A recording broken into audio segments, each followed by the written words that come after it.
होगा। हाँ, गृहस्थी होके भी तुम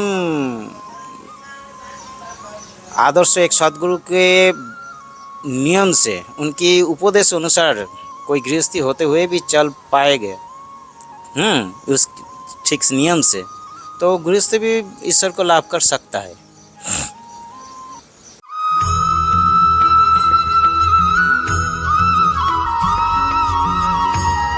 प्रणाम आप सभी भक्तों के चरणों में दास ब्रजेश गौड़ का कोटि कोटि प्रणाम। दास फिर स्वागत करता है आपके अपने चैनल ब्रज आधार श्री राधा में।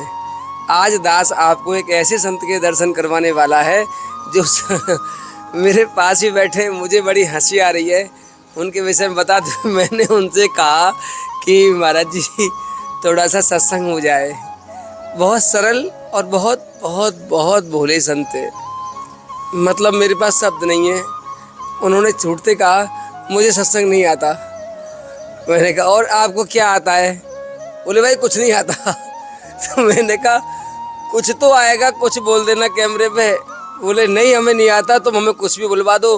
हमसे कुछ ऐसा पूछ लिया तुमने कि हम जवाब नहीं दे पाए तो क्या होगा? अब बताओ, वास्तव में संत हृदय नवनीत समाना कितने भोले होते हैं। दास के प्रति इनका स्नेह है, इसलिए दास के साथ ये हामी भर लेते हैं कैमरे पे आने के लिए। नहीं तो वास्तविकता में इन संतों का आज तक कभी किसी ने कोई इंटरव्यू नहीं लिया, किसी ने कोई वीडियो नहीं बनाया, कोई सत्संग नहीं लिया, किसी ने कोई सवाल नहीं पूछा। यद्यपि मैं बहुत एक घनघोर जंगल में हूँ इस समय, और मैं किसी अन्य कार्य से आया था। यहाँ पे आया था संत सेवा में ही। एक संत रहते हैं पास में, उनकी एक सेवा आई थी मेरे पास किसी भक्त के द्वारा। वो सेवा मैंने उनको पहुँचा दी। तो वो हम वीडियो नहीं डालते, आपको पता है सेवाओं का, कैमरे के पीछे सेवाएं चलती है। तो वो सेवा दे दी, लेकिन अचानक ये उन्हीं आश्रम पर मुझे महाराज जी का दर्शन हुआ, और महाराज जी ने अपने ठाकुर जी का भी दर्शन मुझे कराया। तो मैंने महाराज जी से निवेदन किया कि महाराज थोड़े से दो शब्द हमारे लिए बोल दो। तो कह रहे मुझे नहीं आता बोलना कुछ भी। अब महाराज जी आइए मैं दर्शन कर लो पहले आप महाराज जी के, ये मैं फिर पूछूँगा आपके सामने सब कुछ।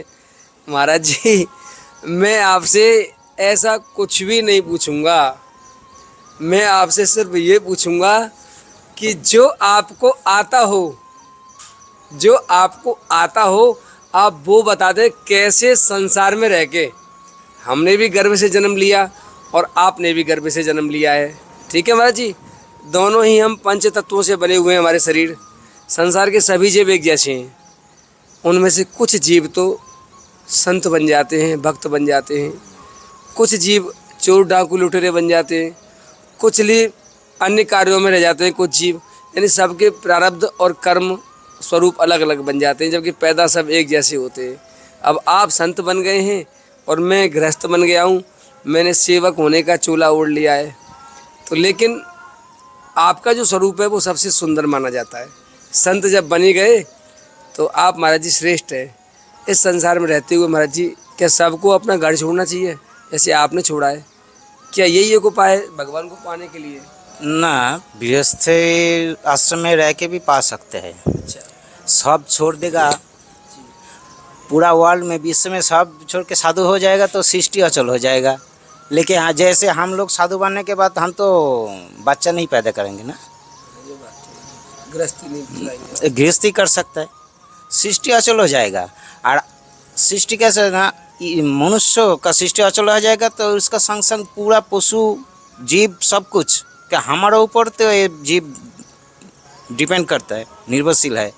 क्योंकि हम लोग खाना फसल उत्पन्न करना जानते हैं, बिल्कुल, हैं, खाना पकाना जानते हैं सब कुछ। लेकिन कुत्ता बोलो, ये बोलो, ऐसी कोई पक्षी चिड़िया, उसको तो ना फसल उत्पन्न करना आता है, ना खाना बनाना, ना कुछ।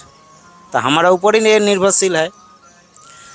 मनुष्य पूरा ऐसे सृष्टि अचल हो जाएगा, सब साधु बन जाएगा तो गृहस्थी तो एक भी नहीं रहेगा, तो बच्चा भी नहीं होगा। क्योंकि हमारा साधु तो हम बच्चा नहीं, हमारा औरस जो तो कोई संतान नहीं होता है, माने मतलब बच्चा। हाँ, चेला स्वरूप जो है वो भी यही है, लेकिन वो तो औरस जात हो नहीं, वो दूसरे किसी से औरस में हो गया। जो चेला चेली जो, वो भी बच्चा ही है गुरु जी के पास, ठीक ना। लेकिन औरस जाता तो होता नहीं। औरस क्या माने? औरस माने जो सहवास पति पत्नी से सहवास से जो होता है, औरस मतलब बीर्ज। अच्छा अच्छा अच्छा महाराज जी, हाँ वो तो हम लोग तो ऐसे नहीं कर पाएंगे ना, साधु तो नहीं, सब पूरा विश्व का सब लोग ऐसे साधु बन जाएगा तो सृष्टि के द्वारा। हाँ, सृष्टि मनुष्य सृष्टि और रुक जाएगा, होगा नहीं।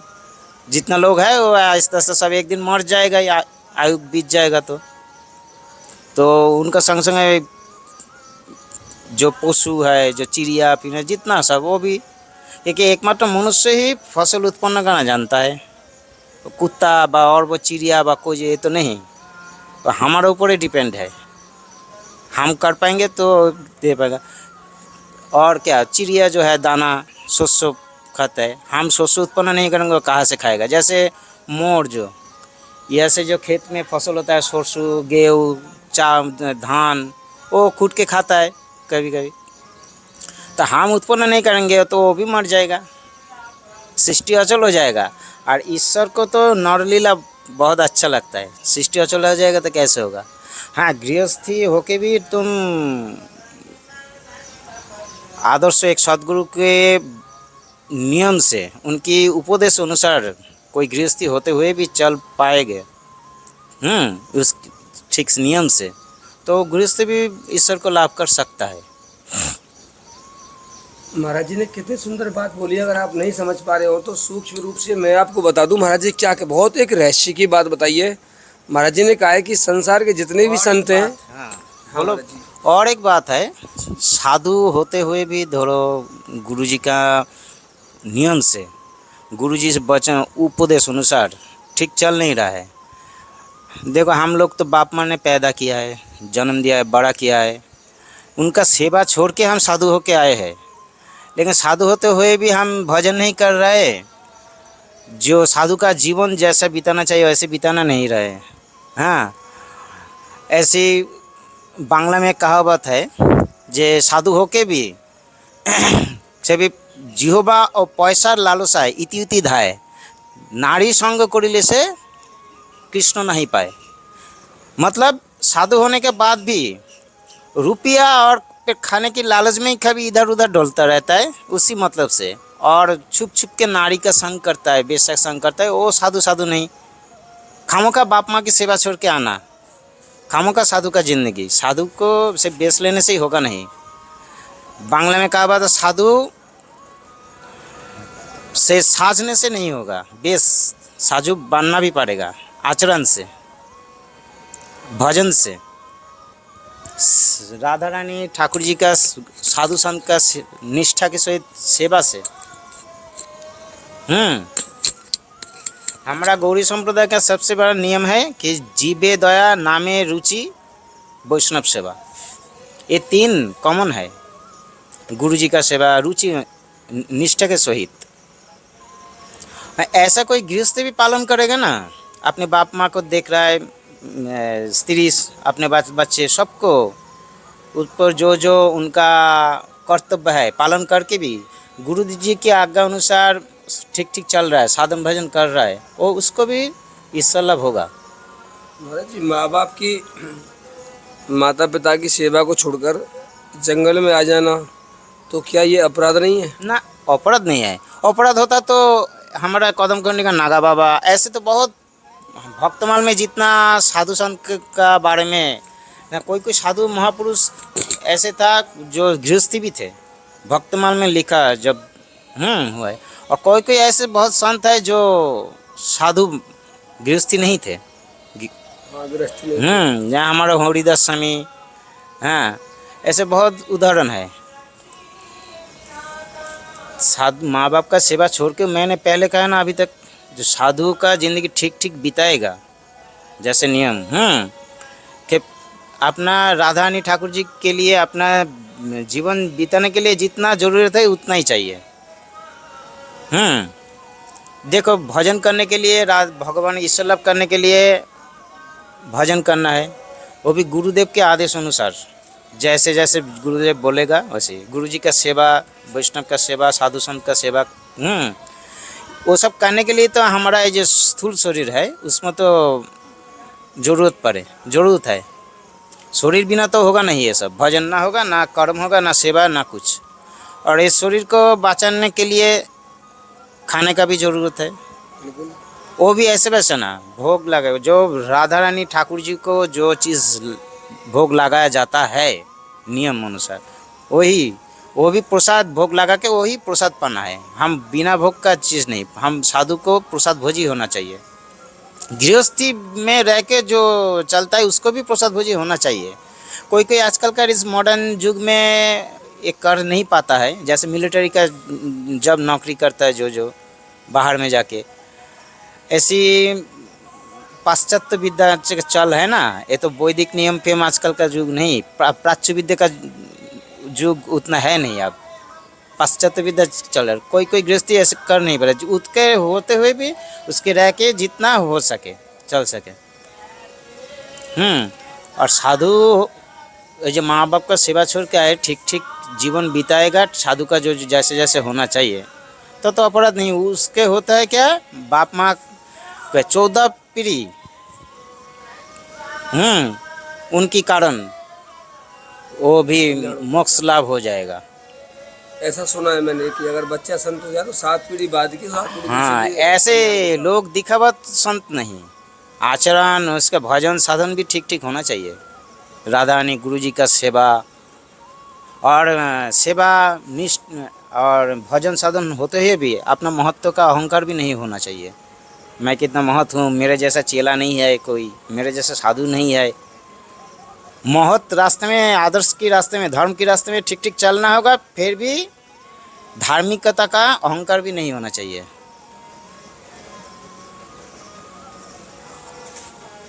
यही साधु का नियम है।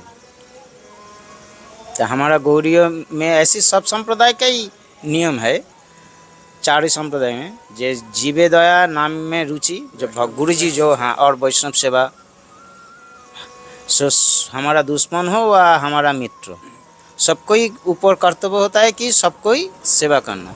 कितना समय हो गया आपको अपना घर छोड़े हुए? मैं तो बहुत साल हुआ है। ऐसी तो पहले बांग्ला में बहुत जगह में रहता था,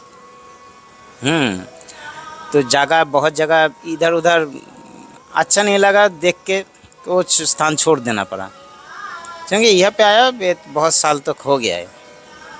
2016 में ब्रजधाम में पहली बार जब आया तब 2016 में, घर से? 2016 में। इससे पहले घर पे थे? और 2016 से पहले घर पे थे? हाँ, घर पे था। वहाँ क्या करते थे आप? वह मैं एक कंपनी में नौकरी करता था, ऐसे रुपये तो अचानक कंपनी में नौकरी करते करते तो शादी का विचार आना चाहिए था, जवानी थी, 10 साल पहले और जवान होंगे आप। ऐसे मेरा इच्छा नहीं था, क्योंकि मेरा एक समय ना पैराटाइफाइड हुआ था 97 में। क्या हुआ था? पैराटाइफाइड बीमारी, पैराटाइफाइड, उसी के कारण मेरा मृगी हो गया था। तो कोई डॉक्टर को देखने से भी ठीक नहीं हो रहा था, तो मैंने घर बैठे ही राधा रानी को मानत किया था, जो मुझे ब्रजधाम का वास मिल जाए, ब्रज और तुम्हारा ये में दीक्षा मिल जाएगा, और तुम्हारा ब्रजधाम में मेरा ये बीमारी छूट जाएगा, तो मैं वही रहूँगा, साधु का जीवन बिताऊँगा। तो ऐसे मौका मिल गया था, मैं आया था, लेकिन ये मथुरा में ही ये इलाज हुआ था दवाई वो दवा से। और हुआ क्या, मेरा वो 8 साल हो गया है, वो मृगी अब होता नहीं है बीमारी, क्योंकि पहले जितना नौकरी मिल रहा था वो मृगी होने के कारण नौकरी चला जाता था, क्योंकि कौन रखेगा। बड़े बड़े मिल कारखाना में बोले अरे तुमको कैसे नौकरी दूँ, यहाँ पे जो बड़ा बड़ा जो ये मशीन है, तुम मृगी पर गिर जाओगे ना, तुम्हारा शरीर का कोई चिन्ह नहीं रहेगा, तो क्या लाभ, नौकरी भी मिलता नहीं था। अचानक वो बीमारी आया गया था उस पैराटाइफाइड के बाद। अब कोई बीमारी नहीं है आपको? ना, 8 साल तो हो नहीं रहा है राधा रानी की कृपा से। अब वापस चले जाओ घर अपने। क्यों जाऊंगा, फिर एक बार आया हूँ, फिर जाऊंगा क्यों। और जब मैं ठीक ठीक साधु के जीवन बीतने के बाद मेरा 14 पीढ़ी उद्धार हो जाएगा तो जाऊंगा क्यों। ये खाने तो पीने ये तो स्वार्थी का बात हो गया। बीमारी छूट गया, आप मैं चलूँ।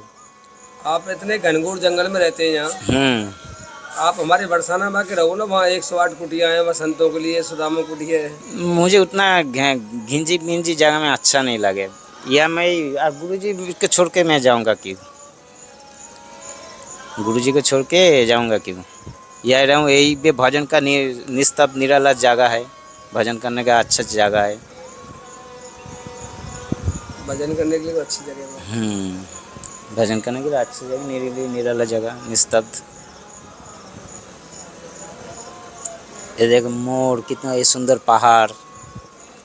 ये पहाड़ के जब देखता हूँ दूर से तब द्वापर जी का रासलीला का भाव वो याद आता है। ऐसी राधा रानी सब के लेके ठाकुर जी ने सखीगण को लेके रास कर रहा है, ऐसा भाव होता है। वो वहाँ पे जाके ऐसा नहीं, पहाड़ देखते नहीं, ऐसे भाव आता नहीं उतना वहाँ पे। घिंजी घर बाड़ी है इतना। ये हमारे लिए कोई सेवा, आपके लिए कोई सेवा, आपके पास क्या सेवा मांगूँ। आपको हम लोग मानते नहीं, जो जितना दे जाता है अपने सामर्थ्य अनुसार वही हम ग्रहण कर लेते हैं। यही होता है संतों का लक्षण। और कोई पूछते हैं कि बाबा कोई ज़रूरत है, तब बोल देता हूँ हाँ ये ज़रूरत है, दे जाओ। सो भी सामर्थ्य अनुसार। तुम्हारा सामर्थ्य नहीं है तो क्या बोलूँ। तुम्हारा सामर्थ्य है 100 रुपया देने का, तब मैं जोर जबरदस्त बोलूँ कि तो 1000 दो, ये तो साधु का लक्षण नहीं है। हाँ वो कैसे देगा, है कि नहीं। और ना देने के बाद वे उसको श्राप दो, ये तो ठीक ना। अरे अरे, ये सब भी ठीक ना, ये सब तो ठीक नहीं। तो उनको सामर्थ्य अनुसार जो। अब आप 8-9 साल से यहाँ पर रह रहे हैं महाराज जी, ऐसी कोई अनुभूति हुई है आपको ठाकुर जी की, श्री जी प्रसन्न है आपसे? आपको ऐसा लगा कि मैं 8-9 साल से सही रास्ते पे हूँ, घर वालों को छोड़ के आ गया, वो दुखी होंगे, आपकी याद करते होंगे, राधा रानी प्रसन्न है आपसे, ऐसा महसूस हुआ कभी? हाँ राधा रानी तो प्रसन्न है। कैसे पता लगा आपको राधा रानी प्रसन्न है आपसे? देखो मैंने जो राधा रानी को प्रार्थना किया था 5 महीना के बाद ही वो फल मिला था। ठाकुर जी तो प्रारब्ध देखता है, राधा रानी कोई प्रारब्ध, राधा रानी के पास प्रारब्ध नहीं चलता है। अच्छा, ठाकुर जी देखते हैं। ठाकुर जी देख के जैसा कर्म वैसी अनुसार वो फल देगा। राधा रानी के ऊपर एक बार शरणागत हो जाए वो उतना प्रारब्ध नहीं देखता है, उनके पास प्रारब्ध नहीं चलेगा। राधा रानी जी इसको एक बार अपने चरण में स्थान देगा, ठाकुर जी का हिम्मत नहीं उसके ऊपर कोई बोले। वाह, ठीक है, ठाकुर जी का वो हिम्मत नहीं है। ठाकुर जी खुद देखो ना, उनके चरण में ऐसे करके अपने मस्तक में ये देही पद पल्लव मुदारम, गीत गोविंद में है लिखा, उनके पास एकदम नहीं चलेगा। आपसे हम हर बार कहते हैं कि हमारे वीडियो में कुछ ना कुछ खास होता है। आज के वीडियो में क्या खास है आपको हम बताने जा रहे हैं, गौर से सुनिए। पहली बार आज किसी संत ने कहा कि तुम्हारा प्रारब्ध अगर कोई काटने वाला है, तुम्हारा प्रारब्ध का जोर अगर कहीं नहीं चलता है, तो वो केवल और केवल और केवल हमारी श्री किशोरी जी के चरणारविंद, हमारी लाडली जी के चरणों में अगर आप सच्चे हृदय से शरणागति कर चुके हैं तो हमारी लाडली जी के आगे आपके प्रारब्ध नहीं चलेंगे, क्योंकि प्रारब्धों का लेखा जोखा रखने वाले हमारे ठाकुर जी हैं और वही ठाकुर जी हमारे श्री जी के चरणों में पड़े हैं। तो इसलिए प्रारब्ध को बदलना है तो श्री जी की शरणागति आज और अभी से कर दो। और उसके संग संग जो सही रसिक प्रेमी जो है ये भी देखना होगा, जो राधा रानी का सच्चा भक्त है, रसिक भक्त, उसको राधा रानी का भक्त जो है वो रसिक प्रेम, वो रसिक साधु, हर साधु किंतु रसिक नहीं है। जो रामचंद्र का भजन करे वो शुद्ध भक्त है।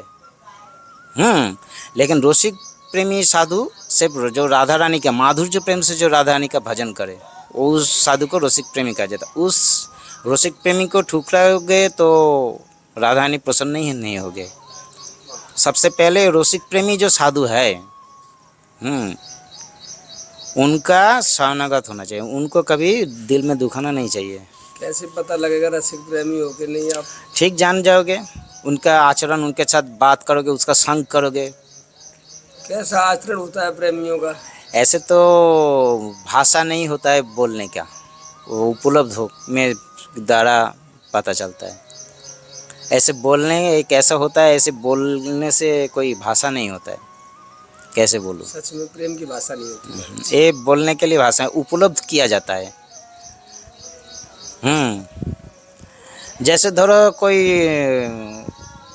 रसगुल्ला खाए हो तुम, अरे भाई जानो मैंने वो जगह जाके रसगुल्ला खाया है, तुम्हारे कोई दोस्त को आके बोल रहा हूँ, तो रसगुल्ला नया नया आविष्कार हुआ है, थोड़ा दोस्त जो देखा वो सुना कि कैसा होता है, तुम हाँ तो बोलोगे रसगुल्ला ये तो सफ़ेद सा होता है, गोल गोल, खाने से मीठा होता है, लेकिन उसका स्वाद का उपलब्धि तुम्हारा दोस्त जब तक ना खाएगा, अपने आंखों से जब तक ना देखेगा, उसको पता नहीं चलेगा कैसा होता है। तुम उसका विवरण कितना बोलोगे, कैसे बोलोगे ऐसे स्वाद कैसा है? रसगुल्ला का जो स्वाद है वो कैसे बता पाओगे जब तक ना खाएगा?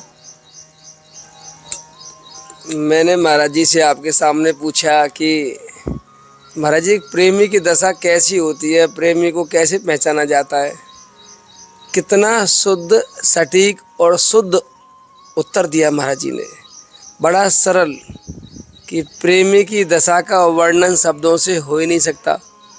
क्योंकि जैसे मिष्ठान खाने के बाद, गुलाब जामुन इत्यादि खाने के बाद उसकी मिठास का वर्णन नहीं होता है, उसी प्रकार जो रसिक जन, प्रेमी जन होते हैं ठाकुर जी के, उनकी दशा का वर्णन नहीं हो सकता, क्योंकि वो अनुभव की चीज़ है। वो तो ठीक है, तो बात और कुछ?